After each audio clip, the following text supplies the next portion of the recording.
Hello friends, आप सभी का मेरे यूट्यूब चैनल एजुकेशन टॉक में स्वागत है। आज हम गुजरात माध्यमिक और उच्चतर माध्यमिक शिक्षा बोर्ड कक्षा 12 हिंदी मीडियम विषय वाणिज्य व्यवस्था, जिसे अंग्रेज़ी में बिजनेस एडमिनिस्ट्रेशन कहते हैं, जिसे शॉर्ट में बीए भी कहा जाता है। आज हम वाणिज्य व्यवस्था के अंदर चैप्टर नंबर 6 मार्गदर्शन, जिसके अंदर आज हमारा जो पढ़ाई का टॉपिक है उसका नाम है प्रोत्साहन और उसके प्रकार। तो सबसे पहले दोस्तों, प्रोत्साहन किसे कहते हैं वे हमें पता होना चाहिए। तो हम सबसे पहले प्रोत्साहन का जो अर्थ है उस अर्थ को जानने का प्रयत्न करेंगे। प्रोत्साहन की जो व्याख्या है उस व्याख्या को जानने का प्रयत्न करेंगे। तो चलो दोस्तों, प्रोत्साहन का अर्थ समझने का प्रयत्न करते हैं। कर्मचारियों की अपने कार्य के प्रति अभिरुचि बनी रहे, साथ ही उनकी कार्यक्षमता में सतत वृद्धि हो, इस उद्देश्य से इकाई अपने कर्मचारियों को अधिक कार्य करने की प्रेरणा देती है। इस प्रेरणा को प्रोत्साहन के रूप में जाना जाता है। रिपीट करते हैं। कर्मचारियों की अपने कार्य के प्रति काम करने की अभिरुचि बनी रहे, साथ में ही उनकी जो काम करने की क्षमता है उसमें सतत लगातार वृद्धि हो, इस उद्देश्य से इकाई अपने कर्मचारियों को अधिक से अधिक मीन्स ज़्यादा से ज़्यादा कार्य करने की प्रेरणा देती है। इस प्रेरणा को प्रोत्साहन के रूप में जाना जाता है। Incentives means which incentives or has a tendency to incite action, यानी प्रोत्साहन कार्य को प्रोत्साहित करने की प्रवृत्ति करता है। तो कहने का मतलब कि जो ये प्रोत्साहन की एक्टिविटी है, प्रोत्साहन का जो कार्य है, वे कार्य को प्रोत्साहित करने की, कार्य को मोटिवेट करने की प्रवृत्ति करता है।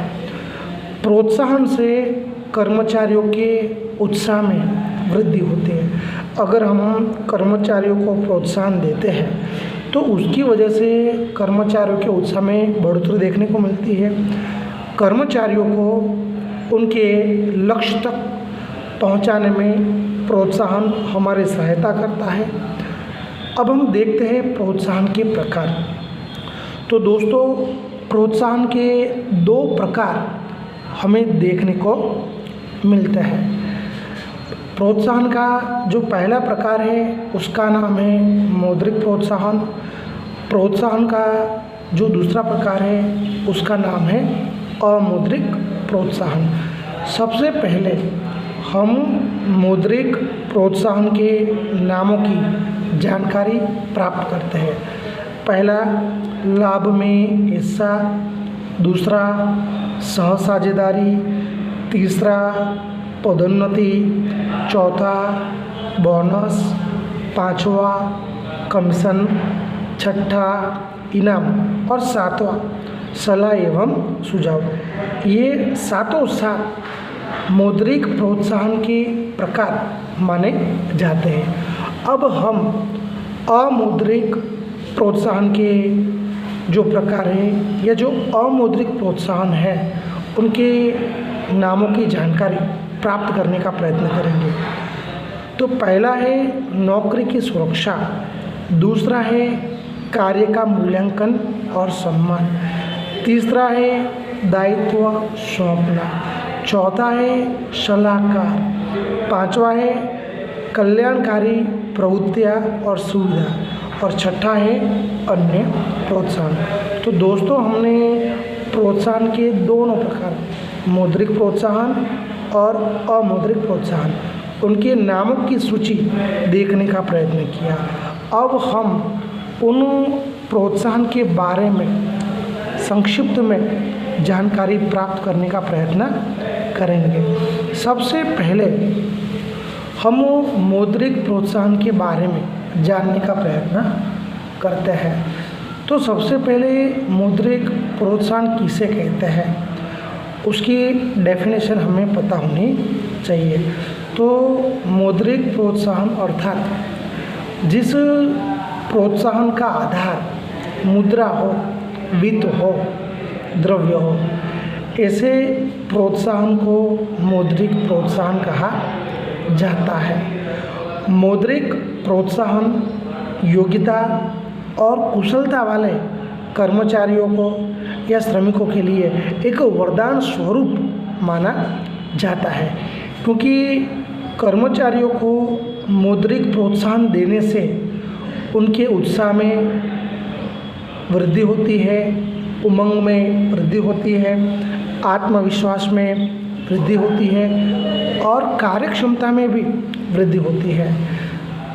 उनको मौद्रिक प्रोत्साहन देने से कर्मचारियों को हम आर्थिक सुरक्षा प्रदान कर सकते हैं, साथ में ही सामाजिक प्रतिष्ठा में भी हम बढ़ोतरी कर सकते हैं। प्रगतिशील और व्यावसायिक दृष्टिकोण वाली जो इकाइयाँ होती है, वे इकाइयों के मालिक अपने इकाई में काम करने वाले कर्मचारियों और श्रमिकों के लिए निम्न प्रकार के विभिन्न मौद्रिक प्रोत्साहनों का उपयोग करते हैं। तो दोस्तों, अब हम वन बाय वन सभी मौद्रिक प्रोत्साहनों के बारे में जानकारी प्राप्त करने का प्रयत्न करेंगे। पहला है लाभ में हिस्सा। तो सबसे पहले लाभ में हिस्सा किसे कहते हैं वो हमें पता होना चाहिए, तो उसकी हम जानकारी प्राप्त करेंगे। इकाई को प्राप्त होने वाला अधिक लाभ, जिसे सरप्लस प्रॉफिट कहते हैं। इकाई को प्राप्त होने वाला जो अधिक लाभ है, वे अधिक लाभ मालिक और कर्मचारी के संयुक्त प्रयासों का परिणाम है। मालिक और कर्मचारी के द्वारा जब संयुक्त रूप से प्रयास किए जाते हैं, उसी वजह से इकाई को ये अधिक लाभ प्राप्त होता है।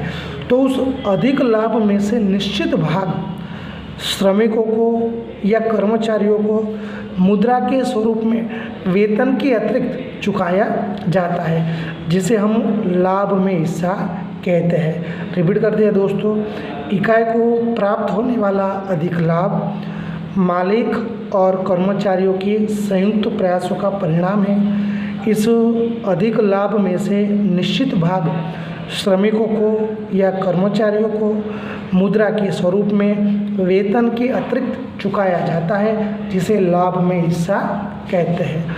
अब दूसरे प्रोत्साहन के बारे में देखते हैं, जिसका नाम है सहसाझेदारी।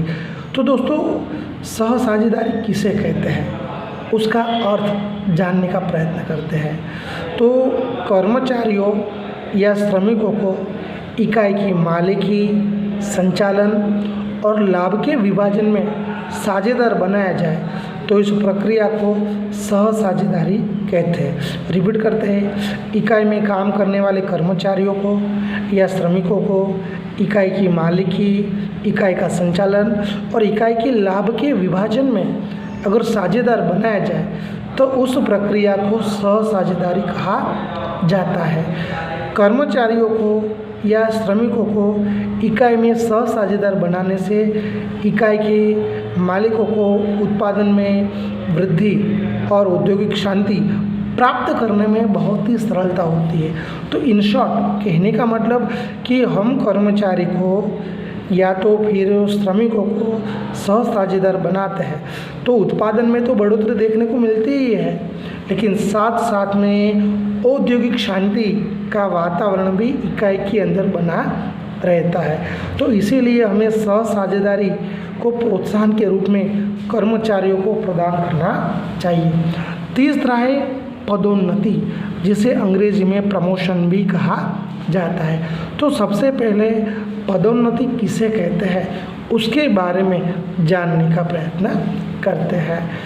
कर्मचारियों को उनके वर्तमान पद से ऊंचे लाभदायी पद पर नियुक्त करने की जो प्रक्रिया है उसे पदोन्नति कहा जाता है। तो दोस्तों याद रखेंगे, कर्मचारियों को उनके वर्तमान पद से ऊंचे लाभदायी पद पर नियुक्त करने की प्रक्रिया को पदोन्नति कहते हैं, प्रमोशन भी कहते हैं।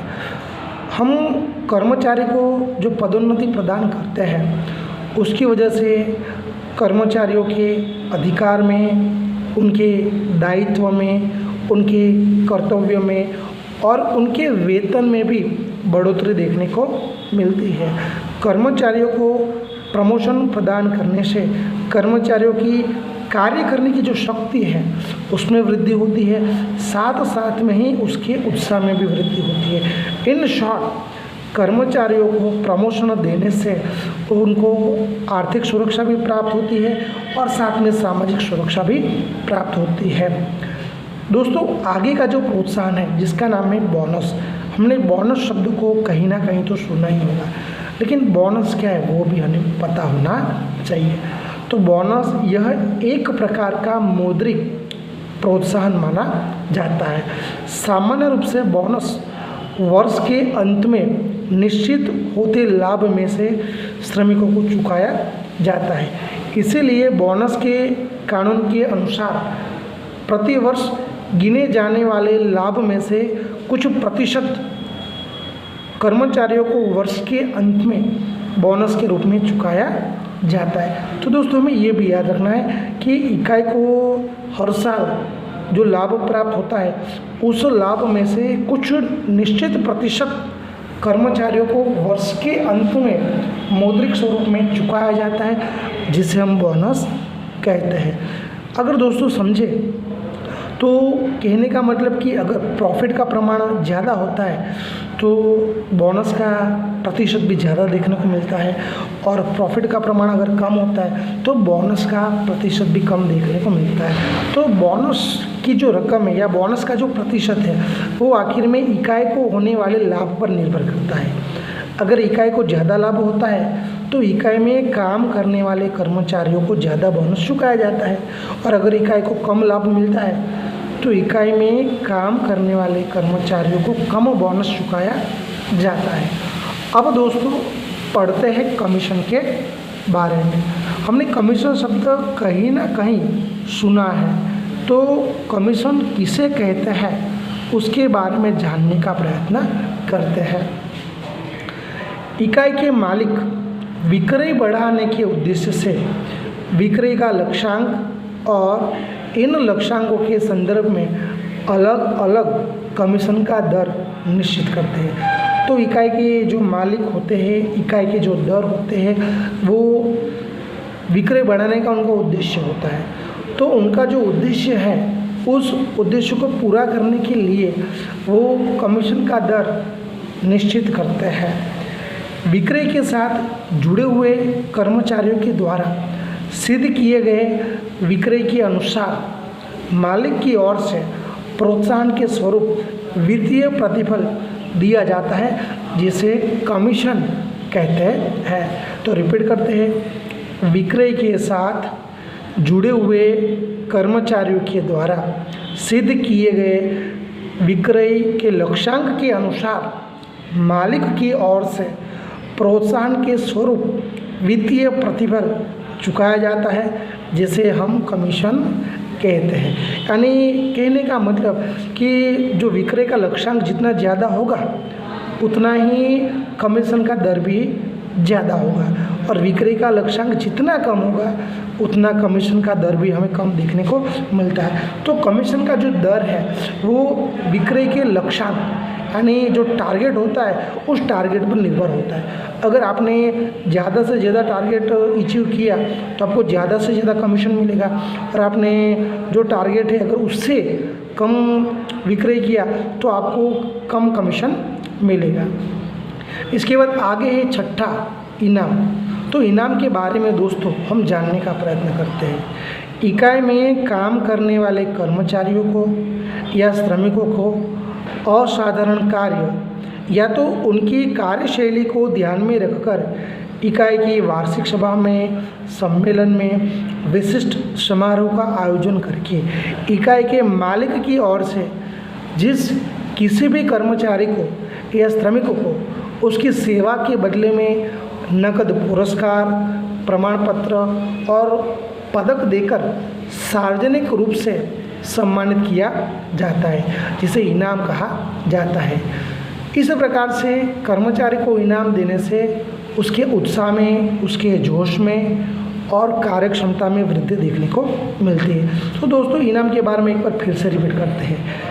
इकाई में काम करने वाले कर्मचारियों को या श्रमिकों के असाधारण कार्य या तो उनकी असाधारण कार्यशैली को ध्यान में रखकर इकाई की वार्षिक सभा में, इकाई के वार्षिक सम्मेलन में या तो विशिष्ट समारोह का आयोजन करके इकाई के मालिक के ओर से जिस किसी भी कर्मचारी को या श्रमिक को उसकी सेवा के बदले में या तो नकद पुरस्कार दिया जाता है, प्रमाण पत्र दिया जाता है या तो पदक देकर सार्वजनिक रूप से सम्मानित किया जाता है, जिसे इनाम कहा जाता है। इनाम यह भी एक प्रकार का मौद्रिक प्रोत्साहन ही माना जाता है। अब दोस्तों, आगे का जो प्रोत्साहन है जिसका नाम है सलाह एवं सुझाव। सलाह एवं सुझाव ये भी एक प्रकार का मौद्रिक प्रोत्साहन ही है। कर्मचारी उत्पादन के कार्य के साथ सतत जुड़ा हुआ होता है। वह उत्पादन की प्रक्रिया को अधिक अच्छी और कार्यक्षम बनाने के लिए सलाह और सुझाव कई बार इकाई के मालिक को देता है। उनकी जो भी सलाह और सुझाव होते हैं वो उत्पादन की प्रक्रिया के अंदर जो भी लागत है उस लागत को कम करने में उनको सहायक होते हैं। ऐसी सलाह और सुझाव देने के लिए कर्मचारियों को मालिक की ओर से मौद्रिक प्रोत्साहन भी दिया जाता है। तो दोस्तों, हमें याद रखना है कि जो कर्मचारी होते हैं वे कर्मचारी उत्पादन की जो लागत है उस लागत को कम करने के लिए अपनी ओर से सलाह एवं सुझाव देने का काम करते हैं। कर्मचारी के द्वारा मालिक को जो भी सलाह एवं सुझाव दिए जाते हैं उसके बदले में मालिक की ओर से उनको मौद्रिक प्रोत्साहन चुकाया जाता है, जिसकी वजह से हम बात करें तो कर्मचारियों के द्वारा जो भी सलाह एवं सुझाव दिए जाते हैं तो उसकी वजह से उत्पादन की जो प्रक्रिया है वो प्रक्रिया बहुत ही अच्छी बनती है और कार्यक्षम बनती है। तो उत्पादन की प्रक्रिया को श्रेष्ठ बनाने के लिए सलाह एवं सुझाव बहुत ही ज़रूरी है। सलाह एवं सुझाव जो दिए जाते हैं उसके बदले में कर्मचारियों को मौद्रिक प्रोत्साहन चुकाया जाता है। तो दोस्तों, हमने मौद्रिक प्रोत्साहन किसे कहते हैं उसके बारे में देखा और मौद्रिक प्रोत्साहन के जो प्रकार है उन सब के बारे में वन बाय वन हमने जानकारी प्राप्त करने का प्रयत्न किया। अब हम अमौद्रिक प्रोत्साहन के बारे में देखने का प्रयत्न करेंगे। अमौद्रिक प्रोत्साहन की परिभाषा और अमौद्रिक प्रोत्साहन के जो प्रकार है उनके बारे में जानकारी प्राप्त करने का प्रयत्न करेंगे। तो सबसे पहले अमौद्रिक प्रोत्साहन की परिभाषा या उसका अर्थ देखने का प्रयत्न करते हैं। जो प्रोत्साहन का आधार मुद्रा न हो ऐसे प्रोत्साहन को अमौद्रिक प्रोत्साहन कहा जाता है। तो दोस्तों, याद रखना है कि कर्मचारियों को जो प्रोत्साहन दिया जाता है उस प्रोत्साहन का आधार मुद्रा न हो ऐसे प्रोत्साहन को हम अमौद्रिक प्रोत्साहन कहते हैं। अमौद्रिक प्रोत्साहन के द्वारा कर्मचारियों के अंदर कार्य उत्साह में हम बढ़ोतरी कर सकते हैं। अब हम इन सभी प्रकारों के बारे में जानने वाले हैं। पहला है नौकरी की सुरक्षा। नौकरी की सुरक्षा ये भी एक प्रकार का अमौद्रिक प्रोत्साहन है। कर्मचारियों को केवल वेतन प्राप्त हो, सैलरी प्राप्त हो उतना काफ़ी नहीं है, लेकिन कर्मचारियों को नौकरी की सुरक्षा भी प्राप्त होना जरूरी है, जिसे हम अंग्रेजी में जॉब सिक्योरिटी कहते हैं। जहाँ पे कर्मचारी काम करता है वहाँ पे उसे जॉब सिक्योरिटी प्राप्त होना बहुत ही ज़रूरी है। ये भी एक प्रकार का अमौद्रिक प्रोत्साहन माना जाता है। अगर कर्मचारी को नौकरी की सुरक्षा प्राप्त होगी, जॉब सिक्योरिटी प्राप्त होगी, तो उसकी वजह से कर्मचारी के उत्साह से कार्य करने के लिए प्रेरित हो जाएगा। कर्मचारी अगर उत्साह से कार्य करेंगे तो उसकी वजह से उनकी कार्य करने की क्षमता बढ़ेगी। कर्मचारियों की कार्य करने की क्षमता बढ़ने से उसका सीधा प्रभाव इकाई के उत्पादन में देखने को मिलेगा। तो ये भी ज़रूरी है कि इकाई में काम करने वाले कर्मचारियों को केवल सैलरी मिले उतना काफ़ी नहीं है। इकाई में काम करने वाले कर्मचारियों को सैलरी के अलावा जॉब सिक्योरिटी भी देना बहुत ही आवश्यक है। अगर कर्मचारियों को जॉब सिक्योरिटी मिलेगी तो उसकी वजह से कर्मचारियों के अंदर काम करने का उत्साह बढ़ेगा। कर्मचारी उत्साह से कार्य करने के लिए मोटिवेट होंगे, जिसका सीधा इफेक्ट इकाई के उत्पादन में देखने को मिलेगा। इकाई का उत्पादन बढ़ेगा। दूसरा है कार्य का मूल्यांकन और सम्मान। कार्य का मूल्यांकन और सम्मान ये भी एक प्रकार का अमौद्रिक प्रोत्साहन है। जो कर्मचारी इकाई के द्वारा निर्धारित किए गए लक्ष्यांक समय पर और मितव्ययितापूर्ण कार्यक्षम रूप से पूर्ण करते हैं, ऐसे कर्मचारियों का हमें इकाई के अंदर सार्वजनिक रूप से सम्मान करना चाहिए। जिससे ऐसे कर्मचारी तो प्रोत्साहित होते ही है, लेकिन अन्य कर्मचारियों को भी ज़्यादा काम करने की प्रेरणा प्राप्त होती है। तो हमें ये भी करना है कि इकाई के अंदर कुछ कर्मचारी ऐसे भी होते हैं जो कर्मचारी इकाई के द्वारा निर्धारित किए गए जो लक्ष्यांक होते हैं उन लक्ष्यांकों को समय पर पूरा कर देते हैं, साथ में ही कार्यक्षम रूप से पूर्ण करते हैं। तो ऐसे कर्मचारियों को हमें इकाई के अंदर सार्वजनिक रूप से सम्मानित करना चाहिए, उनके कार्य का मूल्यांकन करना चाहिए। ऐसे कर्मचारी के कार्य का मूल्यांकन करने से और सम्मान करने से ऐसे कर्मचारी प्रोत्साहित होते ही हैं, उनका हौसला तो बढ़ता ही है, लेकिन साथ में इकाई के अंदर काम करने वाले जो अन्य कर्मचारी होते हैं उन पे भी ज़्यादा पॉजिटिव इफेक्ट पड़ता है, उनको भी ज़्यादा से ज़्यादा काम करने की प्रेरणा प्राप्त होती है। तीसरा है दायित्व सौंपना।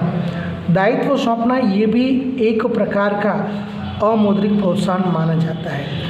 कर्मचारियों को कार्य के लिए प्रोत्साहित करने के लिए अधिकारियों के द्वारा अधीनस्थों को या अन्य कर्मचारियों को प्रशिक्षण और मार्गदर्शन देने का दायित्व सौंपा जाता है। तो दोस्तों एक चीज़ ये भी है कि मान लीजिए कि आप अपने इकाई में काम करने वाले कर्मचारियों को अगर आप दायित्व सौंपते हैं तो दायित्व सौंपने से उनका उत्साह बढ़ेगा। दायित्व सौंपने की वजह से कर्मचारियों का जो विश्वास है, आत्मविश्वास बढ़ेगा। दायित्व सौंपने से कर्मचारी के अंदर पॉजिटिव इफेक्ट आएगी, कर्मचारी को ज़्यादा कार्य करने की प्रेरणा प्राप्त होगी। तो हमें ये भी ध्यान रखना है कि हमें कर्मचारियों को प्रोत्साहित करने के लिए अधिकारियों के द्वारा जो भी सहायक है, जो भी अधीनस्थ है, उनको प्रशिक्षण का दायित्व सौंपना चाहिए या तो मार्गदर्शन का दायित्व सौंपना चाहिए। मालिक की ओर से जब अपने कर्मचारियों को ऐसे दायित्व सौंपे जाते हैं तो दायित्व सौंपने की वजह से कर्मचारी के उत्साह में, उनके आत्मविश्वास में बढ़ोतरी होती है और उन पर पॉजिटिव इफेक्ट देखने को मिलता है। वे ज़्यादा से ज़्यादा कार्य करने के लिए मोटिवेट होते हैं। आगे का मुद्दा है परामर्शदाता। परामर्शदाता यानी कि परामर्श यानी कि सलाह, दाता यानी देने वाला। जब कर्मचारी श्रेष्ठ कार्यशैली का सातत्य दीर्घ समय तक बनाए रखे तब उनके अनुभव का लाभ देने के लिए कार्य संबंधी नीति के निर्माण में उनकी सलाह ली जाती है। तो कहने का मतलब कि जब भी कोई कर्मचारी लंबे समय तक एक ही जगह पे काम करता है तो उसकी जो कार्यशैली होती है उस कार्यशैली का सातत्य बना रहता है और जिसकी वजह से उसके पास जो अनुभव है, जो तजुर्बा है, उसका लाभ लेने के लिए या तो फिर इकाई की जो भी कार्य संबंधी नीति का निर्माण करना है उस कार्य संबंधी नीति के निर्माण में ऐसे कर्मचारियों की सलाह ली जाती है। अगर ऐसा होता है तो कर्मचारी अपने आप को स्वयं कंपनी का महत्वपूर्ण हिस्सा है ऐसा अनुभव भी करता है, और साथ में ही ऐसे कर्मचारी का आत्मविश्वास भी बढ़ता है, वे ज़्यादा से ज़्यादा प्रोत्साहित भी होते हैं। तो हमें इकाई के अंदर काम करने वाले जो कर्मचारी जिनके पास श्रेष्ठ कार्यशैली है, जिनके पास लंबे समय का अनुभव है, लंबे समय का तजुर्बा है, ऐसे कर्मचारियों के अनुभव का लाभ लेने के लिए एवं इकाई के नीति के निर्माण में उनकी सलाह लेना बहुत ही आवश्यक है। ऐसे कर्मचारियों की सलाह लेने से उनका जो अनुभव है, उनका जो तजुर्बा है, उनकी जो कार्यशैली है, उसका लाभ इकाई को मिलता है। इसके अलावा कर्मचारी स्वयं अपने आप को संस्था का, कंपनी का या इकाई का महत्वपूर्ण हिस्सा है ऐसा अनुभव करते हैं। उनके अंदर समर्पण की भावना का विकास होता है। आगे का मुद्दा है कल्याणकारी प्रवृत्तियाँ और सुविधाएं। कर्मचारियों को हमें कल्याणकारी प्रवृत्तियाँ प्रदान करनी चाहिए और सुविधाएं देनी चाहिए। ये भी एक प्रकार का अमौद्रिक प्रोत्साहन ही माना जाता है। कर्मचारियों के लिए दी जाने वाली कल्याणकारी प्रवृत्तियाँ और दी जाने वाली सुविधाएं भी कहीं ना कहीं कर्मचारियों को काम करने के लिए प्रोत्साहित करते हैं। यानी इकाई के अंदर काम करने वाले कर्मचारियों के लिए आप जो भी कल्याणकारी प्रवृत्तियाँ करते हैं या तो आप जो भी उनको सुविधाएं देते हैं, उसकी वजह से कर्मचारियों को कार्य करने के लिए वे प्रोत्साहित होते हैं, वो कार्य करने के लिए वो मोटिवेट होते हैं। हमें कर्मचारियों को वेतन की सुविधा तो हम देते ही हैं, लेकिन वेतन के अतिरिक्त उनको स्वास्थ्य की सेवा, जिसे अंग्रेजी में मेडिकल फैसिलिटीज़ कहेंगे, मेडिकल फैसिलिटीज़ प्रोवाइड करनी चाहिए। सस्ती कैंटीन की सुविधा यानी सस्ते दर पर उसे भोजन उपलब्ध हो सके ऐसे सुविधा प्रदान करनी चाहिए। पुस्तकालय की सुविधा, लाइब्रेरी, जो भी उनका लंच टाइम होता है उस लंच टाइम के अंदर वो लाइब्रेरी में जाके बुक पढ़ सके ऐसे व्यवस्था करनी चाहिए। वेतन सहित अवकाश, यानी कि जब भी कर्मचारी को ज़रूरत हो तब उसे अवकाश मिले, लेकिन वो भी पे विथ सैलरी। तो कर्मचारियों को वेतन के सहित अवकाश देना चाहिए। खेल कूद और मनोरंजन की प्रवृत्ति का निर्माण करना चाहिए। जब भी ज़रूरत हो तो कर्मचारियों को टूर पे ले जाना चाहिए, पिकनिक पे ले जाना चाहिए, उनके बीच में गेम्स करवाने चाहिए। ऐसी प्रवृत्तियों का हमें इकाई के अंदर आयोजन करना चाहिए। साथ साथ में ज़रूरत पड़ने पर प्रशिक्षण का भी हमें निर्माण करना चाहिए, क्योंकि कर्मचारियों को भी समय समय पे अपडेट करना बहुत ही ज़रूरी है और अपडेट करने के लिए समय समय पे उनको प्रशिक्षण देना चाहिए। तो ऐसी असंख्य कल्याणकारी प्रवृत्तियों का इकाई में हमें आयोजन करना चाहिए ताकि उसका लाभ इकाई में काम करने वाले कर्मचारियों को मिले।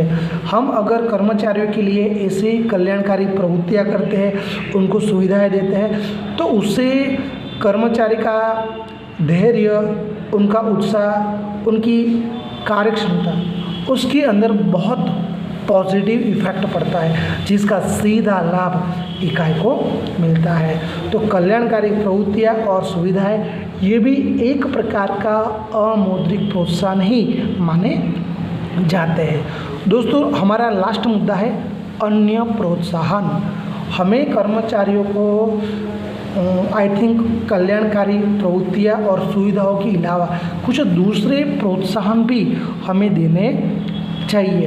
अब हम जब बात करें कि ऊपर के प्रोत्साहन के अतिरिक्त हम कर्मचारियों को प्रोत्साहित करने के लिए हमें अन्य प्रोत्साहन भी देने चाहिए, तो हमें कर्मचारियों को ऐसे अन्य प्रोत्साहन कौन कौन से देने चाहिए। तो दोस्तों, बात करें तो हमें कर्मचारियों को आवास की सुविधा देनी चाहिए, रहने के लिए मकान की सुविधा देनी चाहिए, जीवन बीमा की सुविधा देनी चाहिए, बच्चों की शिक्षा की फीस की व्यवस्था करनी चाहिए, उनके लिए पुस्तकों की व्यवस्था करनी चाहिए। इसके अलावा कर्मचारी को घर से इकाई तक आने जाने के लिए वाहन की सुविधा का निर्माण करना चाहिए। तो ऐसी जो भी सुविधा है, ऐसी सुविधाओं को भी हम कर्मचारी को अन्य प्रोत्साहन के तौर पर दे सकते हैं, जिसकी वजह से कर्मचारी का जोश, उसका जुस्सा, उसका आई थिंक आत्मविश्वास बढ़ जाता है। तो दोस्तों, हमने आज प्रोत्साहन का टॉपिक देखा कि प्रोत्साहन किसे कहते हैं और प्रोत्साहन का कर्मचारियों पर क्या प्रभाव पड़ता है। इसके अलावा प्रोत्साहन के दो प्रकार, मौद्रिक प्रोत्साहन और अमौद्रिक प्रोत्साहन। मौद्रिक प्रोत्साहन की जानकारी प्राप्त की और मौद्रिक प्रोत्साहन का कर्मचारियों पर क्या प्रभाव पड़ता है वो भी देखा। इसके अलावा अमौद्रिक प्रोत्साहन किसे कहते हैं और अमौद्रिक प्रोत्साहन के प्रकार कौन कौन से हैं और उनका कर्मचारियों पर क्या प्रभाव पड़ता है और उससे इकाई को क्या फ़ायदा होता है, उन सब के बारे में हमने जानकारी प्राप्त करने का प्रयत्न किया। दोस्तों, अगर आपको ये हमारा वीडियो पसंद आए तो ज़्यादा से ज़्यादा लाइक कीजिए, ज़्यादा से ज़्यादा शेयर कीजिए और हमारा जो YouTube चैनल है उसे आप सब्सक्राइब करना न भूलें, क्योंकि आपको जो भी नए नए वीडियोस होंगे उस अपडेशन के द्वारा ही मिलते रहेंगे। अगर आपने हमारा चैनल सब्सक्राइब किया होगा तभी आपको वो अपडेट मिलते रहेंगे। इसके अलावा आगे के वीडियोस के अंदर हम आपके सामने फिर से एक नए मुद्दे के साथ, एक नए टॉपिक के साथ फिर से उपस्थित होंगे और जो हमारा पठन पाठन का ये जो सिलसिला है उसे आगे बढ़ाएंगे। तब तक जय हिंद, भारत माता की जय, वंदे मातरम। धन्यवाद, अस्तु।